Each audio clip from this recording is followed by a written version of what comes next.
وہ ایک سوچ موجود تھی کہ جو پالیٹکس، جو سیاست ہم کر رہے ہیں، کیا اسی پالیٹکس کے لیے میں 2008 میں نے پنجاب یونیورسٹی میں بطور اسٹوڈنٹ رہنما کے طور کے اوپر اپنی سیاسی جدوجہد کا جو ہے وہ آغاز کیا تھا. کیا پاکستان، جس پاکستان کو ہم اس وقت ایک سوچ لے کر آئے تھے کہ اس وقت کے نوجوانوں نے جو ہے وہ ملک بنانے کے لیے قائد اعظم محمد علی جناح کا ساتھ دیا تھا اور ایک متحرک رول پلے کیا تھا، تو ہم تو پاکستان کو حقیقی معنوں میں قائد اعظم کا پاکستان بنانے کے لیے اپنی جدوجہد کا ہم نے آغاز کیا تھا.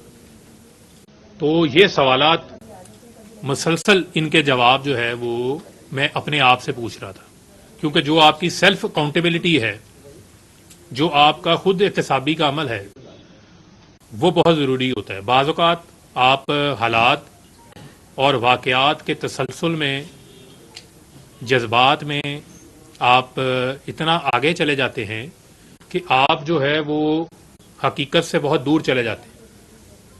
اور میں بھی اسی مرحلے کے اندر، اسی جو ہے وہ تذبذب کا شکار تھا. تو میں نے یہ اپنا ایک ٹائم ٹیک اپ کیا تاکہ میں اپنا ایک فیصلہ کر سکوں. اس میں میری بہت سارے ایسے کچھ روحانی لوگ ہیں، انہوں نے بھی میری مدد کی. کچھ میرے مخلص دوست ہیں، انہوں نے بھی اس میں مجھے اس نتیجے پہ پہنچنے پہ میری جو ہے وہ مدد کی. یہ کوئی ہماری کوئی ایسی جنگ نہیں ہے، یہ کوئی کفر اور اسلام کی جنگ نہیں ہے، بلکہ ہم اپنے ہی ملک کے اندر جو ہماری ایک ڈیموکریٹک جمہوری جو ہماری سٹرگل ہونی چاہیے، اس سٹرگل سے ہٹ کے ہم ملک کو وائلنس کی سطح کے اوپر لے آئے. اور جو ہمارا مقصد تھا کہ ملک کو ہم نے قائد اعظم کا پاکستان بنانا ہے، وہ قائد اعظم کے پاکستان سے ہم دور ہٹ گئے. اور میں اس پہ بھی آؤں گا کہ اس کی کیا وجوہات تھی، کیا ریزنس تھی. مثلا 9 اپریل کو 2022 کو ووٹ آف نو کانفیڈنس ہو جاتا ہے. ووٹ آف نو کانفیڈنس ہوا، سیاسی گیمکس ہوتی ہیں، سیاست کے اندر گیمکس ہوتی ہیں. عمران خان صاحب نے بھی کی ہیں، اگر کسی اور نے بھی کی ہیں، تو انہوں نے نو کانفیڈنس ہوا آئینی طریقے سے. آئین میں موجود ہے کہ آپ کے پاس اگر اکثریت نہیں ہے تو آپ ووٹ آف نو کانفیڈنس سے آپ کو ہٹا دیا جائے گا. لیکن اس ووٹ آف نو کانفیڈنس کے بعد نہ ہمیں چین سے بیٹھنے دیا گیا جو پارٹی کے عہدیداران تھے، نہ پارٹی کے ورکروں کو، نہ ہی جو پاکستان کی عوام ہے. یعنی کہ ایک جو میرے مطابق، میری سوچ کے مطابق ایک ڈیموکریٹک سٹرگل ہونی چاہیے تھی کہ ٹھیک ہے، آپ کو اگر 3.5 سال موقع ملا، آپ ہٹ گئے ہیں، آپ آئینی طریقے سے ہٹے ہیں، آپ انتظار کریں، آپ انتخابات کا انتظار کریں. انتخابات آئیں گے، آپ کو موقع مل جائے گا. لیکن آپ نے جو راستہ اختیار کر لیا، وہ راستہ آپ نے جو ہے وہ پرامن مزاحمت کی بجائے جو ہے وہ آپ نے پرتشدد مزاحمت کا راستہ اختیار کر لیا، جو کہ کم از کم میرے جیسے جو نوجوان ہیں، جن کو عمران خان صاحب نے جب انصاف اسٹوڈنٹس فیڈریشن کی بنیاد رکھی جا رہی تھی، اور یہاں بہت سارے صحافی ایسے بیٹھے ہیں جن کو اس چیز کا علم ہے، انہوں نے ہمیں دیکھا ہے کہ ہم تو خود مار کھا لیتے رہے ہیں، لیکن ہم نے پرتشدد مزاحمت اختیار نہیں کی تھی. ہم پرامن پیغام اسٹوڈنٹس کو ممبرشپ کیمپس لگا کر یونیورسٹیز میں، ہاسٹلز میں ان کو دیا کرتے تھے. یعنی کہ مجھے خود پتا ہے کہ ہم نے 24 گھنٹے، 48 گھنٹے ہم لوگ اتنا دیوانہ آور کام کرتے تھے کہ ہم نے کھانا نہیں کھاتے تھے. ہم 40 دن، 50 روز میں فیصل آباد اپنے گھر نہیں جاتا تھا، اپنی فیملی سے میری ملاقات نہیں ہوتی تھی. اتنا جنون کے تحت ہم کام کر رہے ہوتے تھے. ہم تو 2008 میں اس وقت کام کر رہے تھے جب لوگ ہم سے پوچھتے تھے کہ پی ٹی آئی ہے کیا، آپ سے ممبرشپ لیں گے تو اس ممبرشپ کا ہمیں کیا فائدہ ہوگا. ہم نے دنوں میں یونیورسٹیز میں کام کرنا، رات کو جا کے لاہور کے ہاسٹلز کے اندر ڈور ناکنگ کر کے اسٹوڈنٹس کو ممبر بنانا، ان کو کنونس کرنا. لیکن اس وقت ہمارا پیغام کیا تھا؟ ہمارا پیغام تھا قائد اعظم کا پاکستان. ہمارا جو پیغام تھا وہ پیغام تھا نان وائلنٹ. جو پی ٹی آئی ہے، جو انصاف اسٹوڈنٹس فیڈریشن ہے، وہ نان وائلنٹ تحریک ہے. ایک F I R I S F کے اوپر نہیں ہے کوئی، کیونکہ ہم نے کبھی کوئی پرتشدد کارروائی کا حصہ ہی نہیں لیا تھا.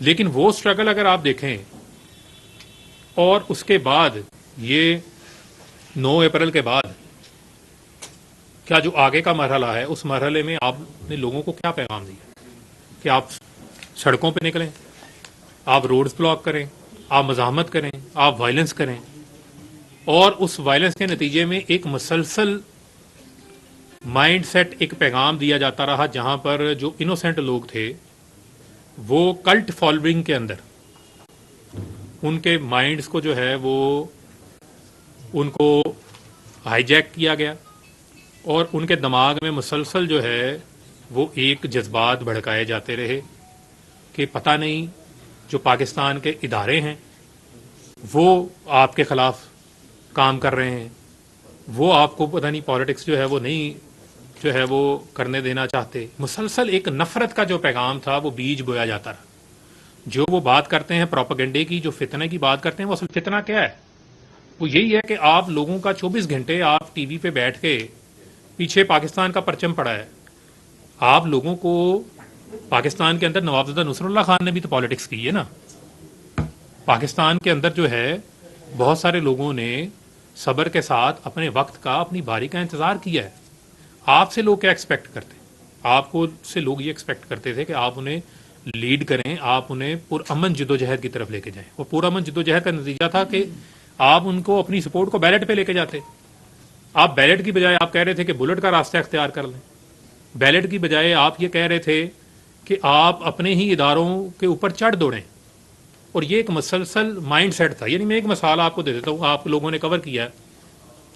14 مارچ کا انسیڈنٹ تھا زمان پارک کا. 24 گھنٹے مزاحمت ہوتی ہے کہ پولیٹیکل لیڈرز گھروں سے گرفتار ہوتے ہیں, ماضی میں بھی ہوئے ہیں, لوگوں نے سالہ جیل کاٹی ہے. اگر آپ نیلسن منڈیلا کی مثال دیتے ہیں, 28 سال اس نے جیل کاٹی ہے, تو نیلسن منڈیلا نے کیا جو ہے وہ لٹھا بردار فورسز بنا لی تھی؟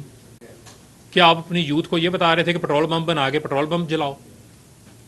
یا آپ پرامن طریقے سے اپنے پیغام کو اتنا اسٹرانگ کرتے ہیں, آپ جمہوری انداز سے چیزوں کو لے کے چلتے ہیں کہ آپ اپنا الٹیمیٹ ٹارگٹ جو ہے وہ اچیو کر لیتے ہیں. لیکن 14 مارچ کو مثلا ایک وارنٹ آیا نا, ایک عدالت نے بلایا, اگر آپ کو پولیس گرفتار کرنے آ گئی ہے واٹ ایور, آپ اس کی ڈیٹیل میں نہ جائیں. آپ نے بظاہر بیگ بھی تیار کیا ہوا ہے, لیکن ساتھ میں آپ یہ بھی چاہ رہے ہیں کہ باہر لوگ مزاحمت بھی کریں, اور اس مزاحمت کے نتیجے میں کتنے لوگ املاک کو نقصان پہنچا, کتنے لوگ زخمی ہوئے, کتنے معصوم لوگوں کا نقصان ہوا, کسی بھی سائڈ سے ہوا. لیکن لیڈرشپ کی کیا ذمہ داری تھی؟ لیڈرشپ کی ذمہ داری تھی تدبر دکھانا. لیڈرشپ کی ذمہ داری تھی, عمران خان صاحب کی ذمہ داری تھی کہ وہ تدبر دکھاتے. عمران خان صاحب کی یہ ذمہ داری تھی, وہ ذمہ داری کا مظاہرہ کرتے, لیکن ذمہ داری کا مظاہرہ نہیں کیا. ان کو یہ تھا کہ لوگ میرے لیے باہر لڑیں. آپ کو تو یہ بھی نہیں پتا ہوگا کہ باہر کس کا سر پھٹ گیا, کس کی ٹانگ ٹوٹ گئی, کس کے ساتھ کیا ہوا, لیکن آپ کے لیے لوگ لڑیں, آپ نے گرفتار نہیں ہونا. اب اگر آپ کہنے کا مقصد یہ ہے کہ پھر مسلسل پیغام دیتے رہے, مجھے آج پکڑنے آ رہے ہیں, مجھے کل پکڑنے آ رہے ہیں, مجھے آج پکڑنے آ رہے ہیں, کل پکڑنے آ رہے ہیں. کیسز کی جو بھی صورتحال ہے, کورٹ آف لا تو موجود ہے نا پاکستان کے اندر, پاکستان کے اندر عدالتیں بھی موجود ہیں. انہی عدالتوں میں جو باقی اس وقت کی اپوزیشن تھی جب ہماری حکومت تھی, انہوں نے بھی انہی کورٹوں میں اپنے کیسز کا سامنا کیا ہے نا. ان کی ڈیٹیلز میں ہم نہیں جاتے, جیسا کیا ویسا کیا کیسے کیا, لیکن سامنا تو کیا نا. تو آپ کے پاس یہ راستہ تھا کہ آپ جب پاکستان ہے اس پاکستان میں آپ ڈنڈا اٹھا لیں. میں تو ڈنڈا اٹھانے کا مجھے تو آپ نے پیغام ہی نہیں دیا تھا, مجھے تو آپ نے یہ تربیت نہیں دی تھی. مجھے تو جس دن آپ نے کہا تھا ISF بنانی ہے تو آپ نے کہا تھا کہ اس وقت, اب میں نام نہیں لیتا تنظیم کا کیونکہ ان کو برا لگ جائے گا, کیونکہ بہت سارے لوگوں کو ابھی بھی بہت برا لگنا ہے, کیونکہ میں باتیں جو کر رہا ہوں وہ میں دل سے کر رہا ہوں, اور یہ میرے جذبات ہیں, جو میری سوچ ہے اس کا میں اظہار کر رہا ہوں. تو آپ کہتے تھے کہ جی وہ فلانی تنظیم کے ساتھ جنہوں نے 14 نومبر والے دن مجھے پکڑا تھا پنجاب یونیورسٹی میں, آپ نے وہ کام نہیں کرنا جو وہ کرتے ہیں اداروں کے اندر. تو آپ بھی پھر وہی کام کروانا چاہ رہے تھے اپنی یوتھ سے بھی, اپنی ISF سے بھی, اپنے باقی لوگوں سے بھی. اور 14 مئی, یہ جو 9 مئی کا جو واقعہ ہے, اس پہ آپ نے مسلسل لوگوں کی ذہن سازی کی, مسلسل لوگوں کی ذہن سازی کی, مسلسل لوگوں کو جو ہے وہ تیار کیا کہ لوگ اس حد تک پہنچ گئے کہ آپ کو گرفتار کیا ہے اور گرفتار کرتے ساتھ لوگ جو ہیں وہ لبرٹی جمع ہو جاتے ہیں. اب لوگ جب لبرٹی جمع ہو گئے ہیں، اس سے پہلے کتنے مظاہرے آپ کے کور کمانڈر ہاؤس کے باہر ہوتے رہے؟ میرا یہ سوال ہے کہ اس سے پہلے آپ کے کتنے مظاہرے کور کمانڈر ہاؤس کے باہر ہوئے، اس سے پہلے آپ کے کتنے مظاہرے کینٹ کے اندر ہوئے، کتنے مظاہرے آپ کے فوجی املاک کے سامنے ہوئے. لیکن اس دن چند لوگوں کو کیا خاص ہدایات تھی جن کا ہمیں نہیں پتا تھا. یعنی میرے لیے ان ایکسپیکٹڈ تھا. میں لاہور میں تھا، میری اس وقت طبیعت خراب تھی. جب گرفتاری ہوئی مجھے میری وائف نے مجھے بتایا کہ خان صاحب گرفتار ہو گئے. میں اس وقت سویا ہوا تھا دوائی کھا کے.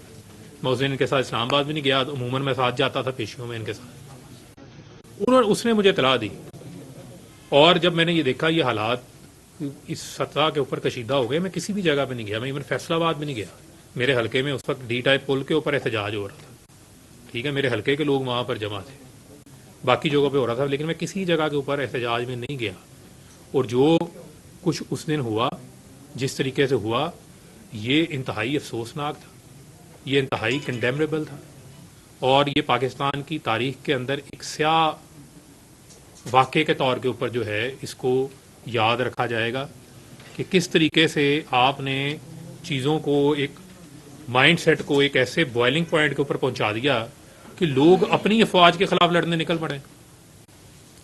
آپ 2 منٹ کے لیے تصور کر لیں، 2 منٹ کے لیے، کہ آپ آج افواج پاکستان کا جو تصور ہے وہ آپ کے ملک کی سیکیورٹی ہاریزون سے آپ ہٹا دیں، اور آپ دیکھ لیں کہ بھارت جو ہے وہ خونی دانت نکال کر بیٹھا ہوا ہے پاکستان کو کس دن وہ دبوچے.